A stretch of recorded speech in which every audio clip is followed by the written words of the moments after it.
മക്കൾസ്, നമുക്ക് പഠിക്കാനുള്ള പാരിഭാഷിക് ശബ്ദാവലി സമയക്കെ സാത്ത് ഹംബി എന്നുള്ള ചാപ്റ്ററിനെ ആസ്പദമാക്കിയിട്ട് 8 മാർക്കിന് ഉറപ്പായും ചോദിക്കുന്ന ചോദ്യമാണ് ഇത്.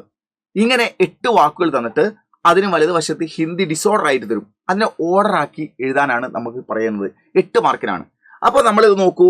ചാറ്റ്സ്, ബാത്ചിത്ത്, ഫോർമാറ്റ്, പ്രാരൂപ്, ഇന്റർനെറ്റ്, അന്തർജാൽ, പ്രോഗ്രാം, പ്രക്രം, സെർച്ച്, खोज, सिंबल, संकेत, ट्रश, കൂടേദാൻ, യൂസർ നെയിം, ഉപയോഗകർത്താ का नाम. ഇത് ഓരോന്നിന്റെ ശരി ഉത്തരമാണ്. ഡിസോർഡർ ആയിട്ടുള്ളതിനെ ഓർഡർ ആക്കി വെച്ചിരിക്കുകയാണ്.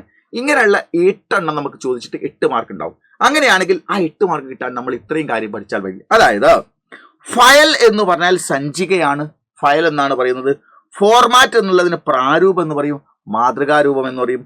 ഇമ്പോർട്ടന്റ് എന്നുള്ളതിന് മഹത്വപൂർണ്ണ എന്നാണ് ഹിന്ദി. ഇൻപുട്ട് എന്നുള്ളതിന്റെ ഹിന്ദി അന്തർപാത്ത് എന്നാണ്. ഇന്റർനെറ്റ് എന്നുള്ളതിന് നമ്മൾ അന്തർജാൽ എന്നാണ് പറയുന്നത്. സാനിറ്റേഷൻ എന്നുള്ളതിന് സഫായി എന്നാണ് പറയുന്നത്. സറൗണ്ടിങ് എന്നുള്ളതിന് പരിവേഷ് എന്നാണ് പറയുന്നത്. ആഡഡ് അക്കൗണ്ട് എന്നുള്ളതിന് ഖാത്താ ചോടെ എന്നാണ് പറയുന്നത്. ക്യാൻസൽ എന്നുള്ളതിന് നമ്മൾ റദ്ദ് കരി എന്നാണ് പറയുന്നത്. കാറ്റഗറീസ് എന്നുള്ളതിന് ശ്രേണിയാം എന്ന് പറയുന്നു. അതുപോലെ ട്രഷ് എന്നുള്ളതിന് കൂടേദാൻ ചവറ്റുകൊട്ട എന്ന് പറയുന്നു. പബ്ലിക് എന്നുള്ളതിന് സാർവജനിക പൊതുവായത് എന്നാണ് അർത്ഥം. റിസോഴ്സ് എന്നുള്ളതിന് നമ്മൾ സംസാധനം എന്നാണ് ഹിന്ദിയിൽ പറയുക, സ്രോതസ്. സെർച്ചിന് നമ്മൾ ഖോജ്, അന്വേഷണം എന്ന് പറയുന്നു. സെൻഡ് മെയിൽ എന്നുള്ളതിന് ബേജി ഗൈ മെയിൽ, അയച്ച മെയിൽ എന്നാണ് പറയുന്നത്. അടുത്തത് നോ സബ്ജക്റ്റ്, വിഷയമില്ലായ്മ എന്നാണ് പറയുന്നത്. ഔട്ട്പുട്ടിന് നമ്മൾ ബഹിർപാത്ത്, ഉൽപ്പന്നം എന്നാണ് പറയുന്നത്.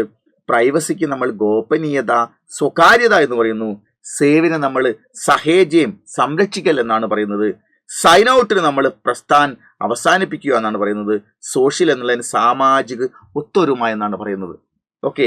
സ്പാം എന്നുള്ളതിന് അൻചാഹ, അനാവശ്യമായതെന്നും. സൈൻ ഇൻ എന്നുള്ളതിന് കാത്താ ജോഡെ എന്നും അഥവാ തുടങ്ങുക എന്നും.